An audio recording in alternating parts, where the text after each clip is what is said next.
Bom, deixa eu te apresentar então.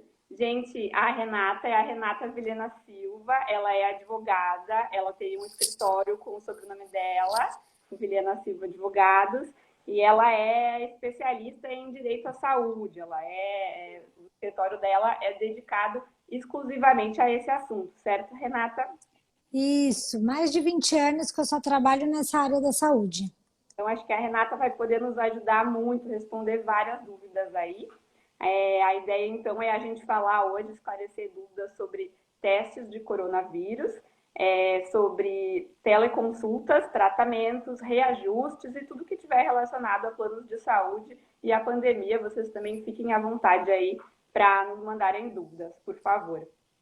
Renata, eu acho que é legal a gente começar com você contando quais que são os principais problemas assim que você tem visto, né, entre as pessoas que têm te procurado. Olha, Júlia, assim, nos primeiros meses de pandemia, logo que foi decretada a pandemia, março, abril, as pessoas assim não estavam reclamando de nada. Tava todo mundo muito quieto em casa, ninguém estava indo para o hospital, né? Tava tudo muito parado. Depois, com o passar dos tempos, começaram a aparecer alguns problemas. Pessoas que deixaram de pagar o plano de saúde e aí o plano foi cancelado e a gente precisou entrar na justiça para reativar o plano cancelado. Outras pessoas que tiveram um diagnóstico errado, não tiveram o tratamento adequado com relação à doença e precisaram procurar atendimento fora da rede credenciada, muitas pessoas também para discutir preço dos planos de saúde quando começaram a receber os aumentos, né? Então, assim, no começo tudo muito quieto, depois as pessoas começaram a trazer esse tipo de questão para a gente. Sérios problemas. Vários problemas, né? Tanto com relação ao atendimento quanto com relação ao preço do plano de saúde. Ótimo. Bom, acho que a ideia aqui é a gente tentar esclarecer todas as dúvidas relacionadas a esses problemas que você comentou ao longo da live. Renata, mas Tá, acho que começar pelos testes, que eu acho que é uma coisa que muita gente tá está tendo joia. teste e deve ser uma Tá. coisa comum, né? Quais testes que os planos de saúde são obrigados a cobrir? São todos os testes? Não são todos? Como está Tá. funcionando? Os planos de saúde são obrigados a cobrir o teste PCR e o Tá, teste sorológico do sangue. Mas, assim, existem algumas diretrizes, né? Tem algumas condições para os planos cobrirem. E essas diretrizes foi a ANS que determinou. Então, por exemplo, quem fez o exame e já deu positivo, aí não tem mais direito de repetir o teste. E você tem que estar com os sintomas da doença para realizar o teste. Tá? tá, Se você está sintomático, não tem direito a fazer o teste. Tá? tá. Não dá para fazer assim como prevenção, o plano de saúde não vai cobrir. Um teste presente, eu quero saber se eu tive, tal. Não, tem que ter pelo menos 8 dias de sintomas e tem que ter um pedido médico. Se não tiver o pedido médico, o plano de saúde não vai cobrir. Também só vai cobrir uma vez, você não tem direito de repetir esse exame. Tá? Tá. E você vai ter direito a fazer na rede credenciada do seu plano de saúde. Se não for dentro da rede credenciada, aí você vai ter que pagar pelo exame. E se você tiver direito a reembolso no seu contrato, você pode pedir o reembolso. Mas se for um plano que te dê direito só ao atendimento na rede credenciada, aí você não vai poder, você não tem direito ao reembolso. Segue as decisões, as diretrizes contratuais, o que você contratou, né, pelo seu plano de saúde. E se você também não tiver o pedido médico, o laboratório pode fazer, mas aí você não vai ter o reembolso do plano, você tem que pagar o exame particular, o Tá. preço que o laboratório estipular. Isso que eu ia te perguntar. Nos casos em que você tem que pagar, não existe uma determinação de preço pela ANS, preço máximo, o que é um preço abusivo de teste. Não existe isso. Não, não existe. Até para medicamento tem um teto máximo para medicamento, mas para o teste não. Cada laboratório vai Pode. ter o seu valor. Ah, é importante falar também que o teste rápido não tem cobertura, tá? Esse que a gente pode fazer na farmácia, aquele que você pica o dedo e já vê ali na hora o resultado. Esse teste não tem cobertura pelos planos de saúde. Perfeito. Então, só para esclarecer o que você comentou no início, os que têm cobertura são o PCR, que é aquele teste que pega a secreção nasal, né, do cotonete, Isso. o sorológico, que é o exame de sangue. E teve uma confusão com relação ao PCR, que ficou suspensa a resolução, cobrir, mas agora a ANS já determinou, através de uma nova resolução, que tem que ter cobertura sim, o PCR, que é o da secreção nasal. E o sorológico é o do sangue. As pessoas têm tido problemas em relação a isso, assim, tem planos se recusando a cobrir testes em alguns casos. Olha, eu já vi cliente reclamando assim, que o plano de saúde não quis cobrir. Mas aí até a gente não sabe se tem o pedido médico, né? Se passou pela diretriz. Se ele já tiver o resultado positivo tido anteriormente, o plano não vai cobrir mesmo. Tá? Ele Sim. vai ter que pagar. Tem que seguir as regras. Está com sintoma, ter o pedido médico, não ter tido o exame anterior, e você só não pode repetir antes de 21 dias. Né? Então, se você fez agora, tem que esperar para só o mês que vem. Se deu negativo, o médico pode até pedir, mas só depois de 30 dias. Uhum. Tá? E então a esse pedido médico, Renata, eu queria esclarecer, queria que você nos ajudasse a esclarecer se precisa, se você tem que ir ao hospital, se você tem que marcar uma consulta no consultório, se você pode marcar uma teleconsulta, como que você faz para conseguir esse pedido médico, para fazer o teste? Aí vai depender de cada médico, né? Depende aí é uma exigência do médico para te atender. Pode ser por teleconsulta, ele pode mandar o pedido por digital, todos os laboratórios aceitam, inclusive receita, tudo digital, a teleconsulta. Pode ser até uma ligação, ele te passa o pedido pelo WhatsApp, ou uma consulta presencial. Aí vai depender da relação médico-paciente. O Tá. médico vai ter que carimbar e pedir o exame, né?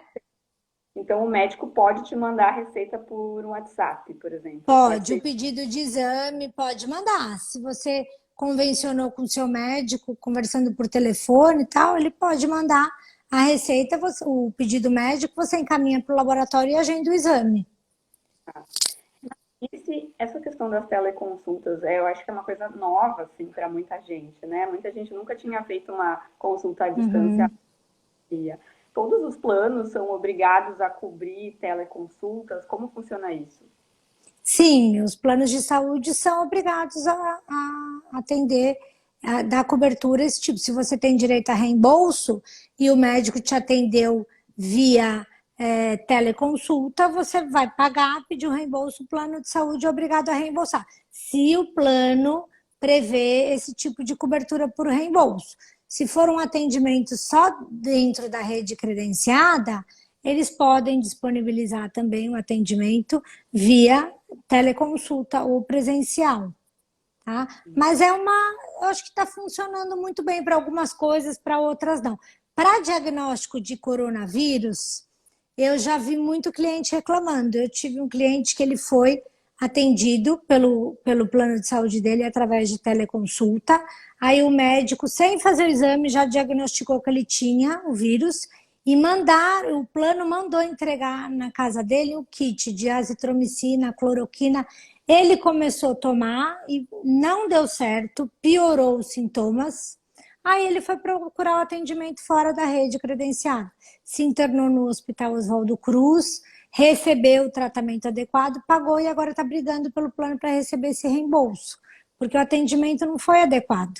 Né? Então, eu acho que é importante o médico fazer uma tomografia, ver se o pulmão está comprometido, se não está, ver se a saturação está baixa, como é que está a frequência cardíaca. Difícil tudo isso por vídeo. Eu acho que se é uma consulta, né, para o médico analisar seus exames que você já fez, um retorno, aí fica mais fácil. Mas quando depende de um atendimento ali clínico, né, por vídeo, é difícil, principalmente nessa fase de pandemia. Precisa olhar se a garganta está inflamada, se não está por vídeo, não dá. Então, acho que para algumas especialidades vai bem, né? Mas para outras acaba dificultando e acaba tendo erro de diagnóstico. Sim, então a orientação que fica é insista, peça ajuda, né? E se você, né, enfim. Tem que sentir confiança no médico, ter certeza que ele te examinou para você poder seguir, né? Tem que ter uma conversa com o médico para você ter certeza que está sendo feito da forma correta. Perfeito. Renata, e existe um prazo para você ter que conseguir marcar essa consulta? As pessoas têm tido problemas nesse sentido, para demorar de conseguir uma consulta, e aí nisso os sintomas vão piorando, né? Para que você nem tem o teste, você ainda não conseguiu uma Uhum. consulta. Então, na verdade, essa questão do coronavírus é uma questão de urgência, aí não tem prazo.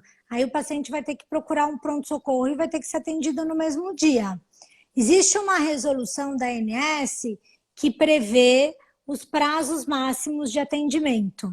A resolução 259 da ANS. São várias hipóteses, vários prazos, né, para consulta simples, exames simples, exames complexos, são 14 hipóteses. Os prazos variam, né, de atendimento imediato, que já tem que ser atendido na hora, se é um caso de urgência, emergência, né, se a pessoa está passando mal, se corre risco de vida, aí tem que ser atendimento imediato, ela vai ter que procurar o pronto-socorro. Ou uma cirurgia eletiva, que não demanda da urgência, aí são 21 dias úteis, tá, que é o prazo máximo previsto nessa resolução. Consulta eletiva para atendimento, então você vai marcar um clínico geral, mas que você não está doente com sintomas, são 7 dias úteis, né? Tá. Então são vários prazos de atendimento previstos nessa resolução da ANS, que aí dependendo da complexidade ou da urgência. Então se é imediato, não pode ter nenhum tipo de prazo, você tem que ser atendido na hora em caso de urgência médica, ou se precisar de um atendimento eletivo, aí isso pode demorar até 21 dias úteis. Entendi. Mas então, se você começou a ter ali alguns sintomas, quer marcar uma consulta para você, enfim, saber do médico se ele acha que você está com Covid e te dá o pedido para fazer o exame, então a tendência é que o prazo seja de 7 dias úteis, pelo que eu entendi, certo? Isso, 7 dias úteis, se você puder esperar. Se for um atendimento que se você tiver com febre, né, tiver com dor de garganta, aí tem que ir para o pronto-socorro. Uhum, perfeito. Tá? Se não for urgente, são 7 dias úteis. Uhum, perfeito. Renata, eu também queria que a gente falasse um pouco sobre os tratamentos para 19, né? A gente sabe que as pessoas desenvolvem sintomas dos mais diversos, né? Dos mais tranquilos aos mais graves, e os tratamentos também são muito diversos. Quais tratamentos que os planos são obrigados a cobrir ou não, dependendo da cobertura contratada? Tá. Olha, se o tratamento indicado pelo médico for antibiótico, cloroquina, anti-inflamatório, aí você vai ter que comprar os remédios e usar em casa. Aí o plano de saúde não dá cobertura, porque é um atendimento domiciliar. Tá? O plano de saúde só vai dar direito ao tratamento se você precisar ficar internado.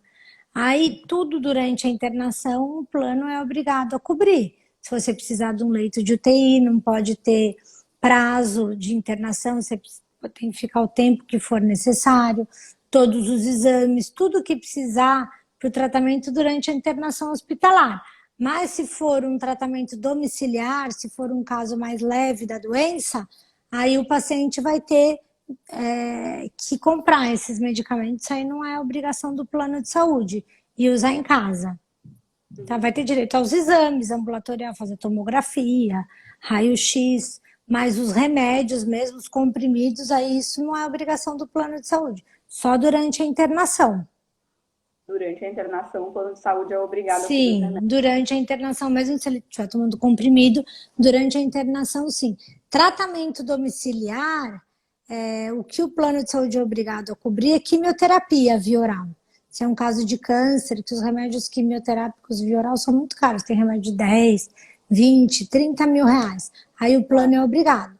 Mas esses comprimidos, como anti-inflamatório, antibiótico, aí é responsabilidade do paciente, aí não tem como exigir que o plano cubra.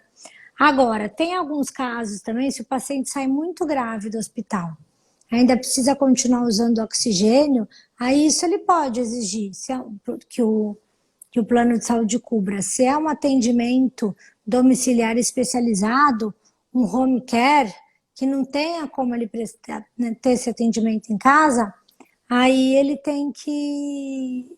Mas normalmente os planos não cobrem atendimento em home care. Tá? Isso não existe uma obrigação legal. Aí ele vai ter que provar a necessidade e, se for o caso, buscar a justiça para ter direito a esse atendimento. Normalmente o atendimento de home care não tem cobertura dos planos de saúde. Certo. Eu queria também falar, Renata, acho importante, para quem está com dificuldade de pagar. Se você está durante o tratamento, né? Se você está internado, seja por coronavírus ou seja por outra doença, e você tiver dificuldade para pagar o seu plano, né? O seu plano pode ser suspenso ou cancelado por falta de pagamento? Tá. Então, em tese, o plano ele pode ser cancelado. O que diz a ANS, né? Quais são as regras para cancelamento do plano? O plano individual, se você pode atrasar até 60 dias por ano. Isso não quer dizer que você possa atrasar 60 dias, o que diz a resolução é 60 dias consecutivos ou não. Então, se todo mês você atrasa 5 dias, o plano de saúde vai somar aquele total de 60 dias no ano e vai te mandar uma notificação de cancelamento do plano de saúde. Então, isso tem que ter muito cuidado. Porque, às vezes a pessoa todo mês atrasa 10 dias. Somando 60 dias no ano, aí o plano vai notificar, né? Para você ter a oportunidade de quitar aquela dívida, e se você não quitar, o plano pode ser cancelado. Então, isso tem que tomar muito cuidado, isso com relação aos planos individuais. Os planos empresariais, de pequena e microempresa, eles têm uma cláusula que eles podem ser rescindidos com aviso prévio de 30, de 60 dias. Né? Então, tem que tomar muito cuidado com esses planos que não são os planos individuais, que são os planos empresariais, porque mesmo você estando com as mensalidades em dia... Tá me ouvindo? Fugiu a sua... Sim, estou te ouvindo. Ah, tá, fugiu a sua voz aqui. Mesmo você estando com as mensalidades em dia, existe essa cláusula que permite a rescisão unilateral. Então, o plano empresarial é até mais frágil que o plano individual para o consumidor. E acontece muito, sim, de cancelamento.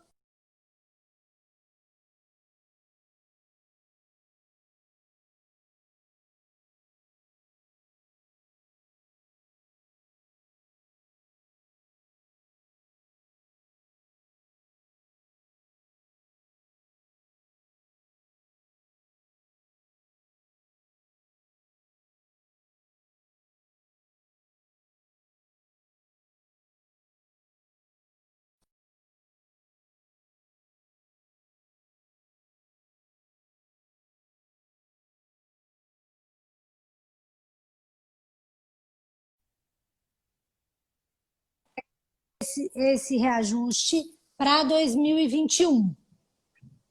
Tá ouvindo, Julia? Renata, parei de te ouvir por um tempinho e agora eu voltei a te ouvir. Ah, tá, eu tô sentindo aqui que eu acho que a conexão não tá muito boa. Mas agora eu voltei a te ouvir. Você voltou a me Vamos ouvir? lá. Tá. Então, se houve essa rescisão do contrato por falta de pagamento, você pode reclamar na justiça que você está em tratamento médico, que você sempre pagou em dia, que foi um problema, que você não recebeu o boleto e pode pedir a reativação na justiça. mas isso, né, demanda tempo e dinheiro. Então, o ideal é que não atrase as mensalidades. Tá? Eu acho que você não me ouviu quando eu falei que a ANS suspendeu os reajustes dos planos de saúde, né? Isso. Foi editada uma resolução da ANS suspendendo todos os reajustes dos planos de saúde em 2020, por idade e o reajuste anual. Ficou tudo suspenso. As operadoras vão poder aplicar esses reajustes só em 2021. Então, esse ano, os reajustes estão suspensos. Alguns clientes já tinham tido até o reajuste aplicado, depois as operadoras voltaram atrás, diminuíram o valor da mensalidade para aplicar esses aumentos a partir de janeiro. Agora, é importante também lembrar que não é que foi anulado o reajuste, ele vai ser aplicado. Então, a partir de janeiro, a gente vai ter o reajuste de 2020 e vão ter os reajustes de 2021 também. Né? Então, é uma bomba, porque só adiou o problema para o início do ano. Mas as pessoas têm que estar preparadas porque essa conta vai chegar. Né? Sim. Renata, agora, Oi. Pode falar. Muitos dos reajustes eles podem ser discutidos na justiça também. O reajuste por sinistralidade dos planos empresariais, os reajustes dos planos coletivos por adesão. Então, aí precisa ver cada contrato, a pessoa precisa, né, a gente pode analisar e ver o que está sendo cobrado de valor abusivo ou não. Aí depende da leitura de cada caso. Certo. Renata, eu ia te perguntar, eu sei que as entidades de defesa do consumidor estão ativas, né, na pandemia em relação a essa questão do reajuste. E me corrija se eu estiver errado, porque a questão é que os planos coletivos podem ser reajustados, é isso? Como está funcionando? Os planos coletivos empresariais com mais de 30 vidas. Até 30 vidas, aí não pode ter reajuste. São só os planos de grandes empresas que podem ser reajustados. Né? Os planos com poucas vidas, os reajustes estão suspensos até o ano que vem. Tá. Só que esses planos coletivos, eu acho que muitas pessoas, né? Não sei se é a maioria, mas assim, muitas pessoas têm esse tipo de plano, certo? Então, na verdade, o reajuste para a maioria das pessoas continua podendo ser feito, é isso? Não, porque assim, esse reajuste é quando assim, o empregador negocia com a operadora. Né? São empresas grandes, por isso que a ANS não suspendeu. Por exemplo, o jornal Valor Econômico tem um contrato grande para todos os funcionários. E é a diretoria do jornal que vai negociar com o operador o reajuste para 1.000, 2.000 vidas. E isso a ANS não está intervindo. Ela está intervindo nos contratos pequenos, para micro e pequenas empresas, né? Ou nos coletivos por adesão. Aí sim, e nos planos individuais. Tá? Sim, então, entendi. Obrigada, Renata. Nada, imagina. E acho que é importante a gente falar também, Renata, muita gente ou perdeu o emprego ou teve a renda reduzida, né, pela empresa agora durante a crise. Uhum. E tá difícil de pagar, né, para quem tem planos individuais, assim, bastante difícil. Especialmente para quem tem mais idade e paga planos mais caros. Uhum. Pode renegociar o valor do seu plano de saúde? Como é que você faz isso? Olha, aí vai depender da operadora, né? O plano de saúde, ele não é obrigado a diminuir o valor da sua mensalidade porque você perdeu o emprego, porque o seu salário foi reduzido. Isso não existe amparo para esse tipo de discussão. Você tem direito só se você baixar de categoria. Você pode pedir para o plano abaixar de categoria, diminuir a sua rede hospitalar, o seu reembolso de consulta, por exemplo, para você pagar menos. Isso o plano tem que te oferecer. Né? Você pode diminuir de categoria para ter direito a uma cobertura menor, mas pagando um valor proporcionalmente menor também. Agora, se você não baixar de categoria, não existe como exigir do plano de saúde esse desconto. Eu até soube que algumas operadoras ofereceram para as empresas um desconto, mas isso vai depender da negociação de cada operadora com o cliente. Não existe um amparo legal para a gente pedir isso. O que teve foi a suspensão dos reajustes pela ANS, né? Mas não tem como a gente exigir esse desconto por causa da pandemia. Tem alguma dica que você dá para quem quer tentar negociação? Você acha possível? Eu acho muito difícil. Eu acho que não. Eu acho que uma empresa grande, que tem muitos funcionários, pode conseguir. Então, eu tenho 1.000 funcionários, 2.000 funcionários, eu tenho um poder de negociação com a operadora para diminuir o valor da empresa inteira. Até pode ser, né? Mas, assim, a pessoa física mesmo não vai conseguir, né, diminuir o valor da mensalidade. Não existe esse canal de negociação com as operadoras. Eu nunca vi isso acontecer. Tá? Aí você pode mesmo diminuir de categoria. Mas eu sempre falo assim para os meus clientes, uma despesa que assim, a gente não pode ficar. Tem que priorizar ao máximo o plano de saúde, né? Deixar outras despesas de lado, às vezes baixar de categoria, mas não deixar de pagar.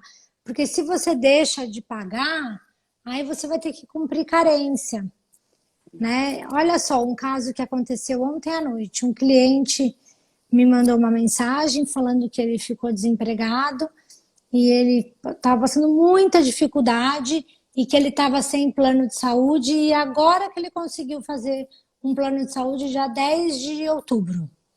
Ele conseguiu, chegou a carteirinha, ele me mandou. E ontem ele começou a passar mal, né? Com uma hemorragia muito grande e foi para o pronto-socorro. E aí ele foi diagnosticado com um tumor no intestino, mas a operadora não autorizou por conta da carência, né? Por quê? Porque ele ficou sem pagar, né, o plano de saúde e contratou esse agora. Então, vai ter que entrar na justiça para a operadora cobrir, porque é um caso de risco de vida, ele está com hemorragia, precisa de atendimento, né? Mas, pela regra da ANS, os atendimentos de urgência e emergência são só durante 12 horas no pronto-socorro. Se passou de 12 horas e ele precisa de atendimento de internação e ainda é período de carência, ou ele vai ter que pagar particular ou vai ter que buscar um atendimento no SUS. Então, assim, é um risco muito grande você ficar sem pagar mesmo o plano de saúde. Nem que você tenha um plano de enfermaria básico, né, bem simples, mas pelo menos você tenha uma garantia de atendimento para uma situação como essa, de urgência. Certo, perfeito. Renata, eu queria que você ensinasse as pessoas a reclamar seu plano de saúde, porque existem caminhos antes de chegar na justiça, né? Se você tem algum plano. E eu queria que você ensinasse quais são esses caminhos possíveis, tanto dentro da operadora quanto fora da operadora, via ANS e outros órgãos. Quais que são os caminhos possíveis para você ter o seu problema resolvido com o seu plano de saúde? Tá. Olha, você tem que estar tudo documentado por escrito. Não adianta você se comunicar com a sua operadora por telefone e não ter registrada essa reclamação e não ter registrada essa resposta. Então, você sempre tem que ter tudo escrito e documentado. Então, se for reclamar, reclama por e-mail ou através do chat, né, e printa a página, a reclamação, tem que ter protocolo. Então, a primeira dica é essa, tem que documentar tudo. Se você tem documentado, tem a negativa, você reclamou na ouvidoria dentro da operadora, não teve jeito, existe uma reclamação que é um processo administrativo que você pode abrir dentro do site da ANS, que se chama NIP. É notificação preliminar, eu me esqueci agora. NIP, N-I-P. Tá? Então você vai procurar lá no site da ANS o link para abrir uma NIP. Você faz toda a sua reclamação, tem que fazer um cadastro no site da ANS, faz toda a reclamação, detalha o seu histórico e aí a ANS vai intimar a operadora a responder em 10 dias úteis. Muitas questões a gente está conseguindo responder dessa forma. resolver dessa forma. Então, vale a pena, sim, o consumidor se valer dessa reclamação dentro do site da ANS, porque as operadoras estão respondendo e a gente consegue resolver muita coisa dessa forma. Certo, perfeito. Renata, tem algo que você quer destacar? Pergunta. Você acha que é importante a gente falar aqui para o pessoal que está nos acompanhando desde o início? Ou para quem chegou agora? Eu acho que a gente falou bastante coisa, né? Falou sobre carência, falou sobre os prazos de atendimento, sobre os reajustes. Se alguém tiver mais alguma dúvida, precisar mandar alguma mensagem, eu disponibilizo meu e-mail. Posso falar meu e-mail? Claro, renata@vilhenasilva.com.br. E eu legal. estou à disposição. Muito obrigada, Renata. Gente, se alguém tiver mais alguma dúvida depois também, pode comentar aqui no Instagram, essa live gravada aqui no nosso IGTV. Então, a gente pode encaminhar também, ajudar a encaminhar essas dúvidas para a Renata. E a ideia é que a gente continue cobrindo esse assunto, que é um assunto que rende sempre, infelizmente, muitos problemas e muitas reclamações. E para quem perdeu a live desde o início também, só para vocês saberem, a gente vai publicar um texto no site, no blog Júlia Socorro, com uma espécie de resumo dessa live. Então, se você não tem tempo de assistir, se você perdeu alguma parte, não tem tempo de assistir esses quase 40 que a gente está aqui, você vai encontrar um resumo desse conteúdo também. Renata, muito obrigada. Acho que foi super Nada, foi um prazer. Obrigada a você, viu, Júlia? Muito obrigada. Espero poder contar com Nada. você. Lógico, sempre que precisar. Tá bom? Perfeito. Obrigada. Nada, abraço. Abraço. Tchau, tchau. Tchau.